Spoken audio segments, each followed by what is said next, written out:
High, good afternoon friend. কালকের একটা blog দেওয়ার পরে ভাবলাম যে কুচবিহারের কাছাকাছি কোথায় একটা আর সুন্দর ভালো কিছু তোমাদেরকে দেখানো যায়। তো এটা ভাবতে ভাবতেই আজকে ডিউটি গেছিলাম, হঠাৎ ফেরার সময় খুব চড়া রোদ। তার মাঝখানেই আমার ড্রাইভার প্লাস আমার কলিগ এরা বললো যে চলো দাদা, এত মানে আজকে আলিপুরে গেছিলাম অ্যাকচুয়ালি, তো খুব গরম ছিল। তো তখন ওরা বলল চলো দাদা, খোলটা ইকো পার্ক থেকে একবার ঘুরে আসি। তো যাচ্ছিলাম, তো এদের এক্সাইটমেন্ট এত বেশি যে এরা আমাকে ছেড়ে অনেক দূরে চলে যাচ্ছিল। আমি এদেরকে ডাকছিলাম কিন্তু এরা শুনছিলই না, নিজের মনের মতন ওরা চলছিল। হঠাৎ করে মাস্তাকিম আমাকে বলল, ওই দেখো দাদা ওদিকে কিছু একটা দেখা যাচ্ছে। হ্যাঁ না, ওই দিকে বলতে বললো যে লেফটে।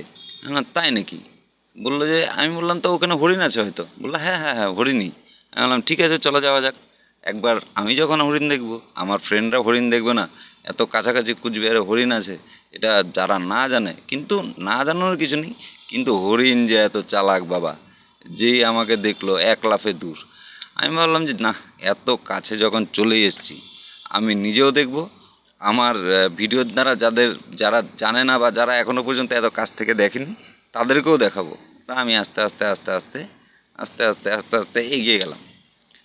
তো এগিয়ে যাওয়াতেও এরা তো অনেক দূরে গিয়ে দাঁড়িয়ে গেল হঠাৎ করে, আর আমাকে জঙ্গল পার করে গিয়ে যেতে দাঁড়াতে হলো। ক্যামেরাটাকে ভালো করে সেট করার জন্য আমি একটু সাইডে গেলাম, তারপর ক্যামেরাটাকে রাখলাম জালিগুলোর মাঝখানে, যাতে তোমাদেরকে ভালো করে দেখাতে পারি যে হরিণগুলোর অ্যাকচুয়াল পজিশন কী আছে। তারপরে গিয়ে সেই পজিশনটা আমি সেট করলাম। ওই দেখো, এখনই দেখতে পারবে, জাস্ট একটু ওয়েট করো। আমি গেলে ক্যামেরাটাকে সেট করছিলাম, জুম করছিলাম তোমাদের জন্যই। তো ওই দেখা যাচ্ছে সব হরিণগুলো, যে সবার আগে পালিয়েছে সে আমার দিকেই তাকিয়েছিল, ওই হরিণটা যার শিং দুটো বড় বড়। তা ও অনেকক্ষণ ধরেই আমাকে অবজার্ভ করছিল, আমিও ওকে অবজার্ভ করছিলাম। তো যাই হোক, শান্ত পরিমাণে ও আমাকে দেখছিল, আমি ওকে দেখছিলাম। তো দেখা যখন হলো, ওনার তো আমার উপরে ইন্টারেস্ট শেষ, কিন্তু আমার ইন্টারেস্ট শেষ হচ্ছিল না, যে জন্য আমি ভাবলাম যে ভালো করে তোমাদেরকে দেখাই। তো ক্যামেরাটা সেট করতে লেগে গেলাম। ক্যামেরাটা সেট করে তোমাদেরকে আশা করি তোমরা দেখতেও পাচ্ছ যে হরিণগুলো ক্যাপচারিংয়ের মধ্যে চলেই এসছে। তো যাই হোক, এত কাছ থেকে এদেরকে পাবো আজকে হঠাৎ করে এসে ভাবতে পারিনি। কিন্তু আজকে যা গরম ছিল, তাই ভাবলাম যে চলো রিটার্ন যাই, একটু খোলটা ইকো পার্কের ভিতরে যদি বসা যায়। তো এটা ভাবতে ভাবতেই ওরা যখন বললো, তো এই দেখো খোলটা ইকো পার্কে চলে এলাম। মোস্তাকিম আবার ফুটেজ খাওয়ার জন্য সামন দিকে ওই দোকানদার বৌদিকে নিয়ে এসে ও একটা কিছু কিনতে গেল, আমি চলে গেলাম ভিতরে।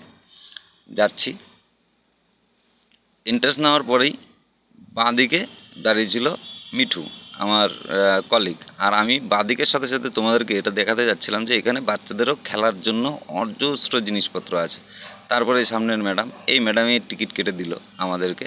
তা আমি আস্তে আস্তে এগোচ্ছিলাম, দেখলাম আস্তে আস্তে না ছায়ার মধ্যে চলে যাচ্ছি, গাছের ছায়া হালকা হালকা পড়ছে। আমি ভাবলাম হেঁটে হেঁটে একটুখানি দেখাই, কিন্তু খুব খারাপ লাগলো। আজ থেকে ৩-৪ বছর আগেও এই পার্কটা এত সুন্দর ছিল, এত ঝিকঝিকা চকচকা ছিল, কিন্তু আজকে এই পার্কটার মানে জীর্ণ অবস্থা হয়ে গেছে, কিছুই নেই। সব কিছুই আছে, কিন্তু শুধু ভালো করে মানে একে পরিচালনা করার মতন হয়তো বা কেউ নেই, বা গভর্নমেন্ট এর দিকে দৃষ্টি দিচ্ছে না। তাই আগেও ভেবেছিলাম তোমাদেরকে দেখাবো, কিন্তু এর আগে দেখানো সম্ভব হলো না, কারণ এটা অন্যরকম এখন হয়ে গেছে।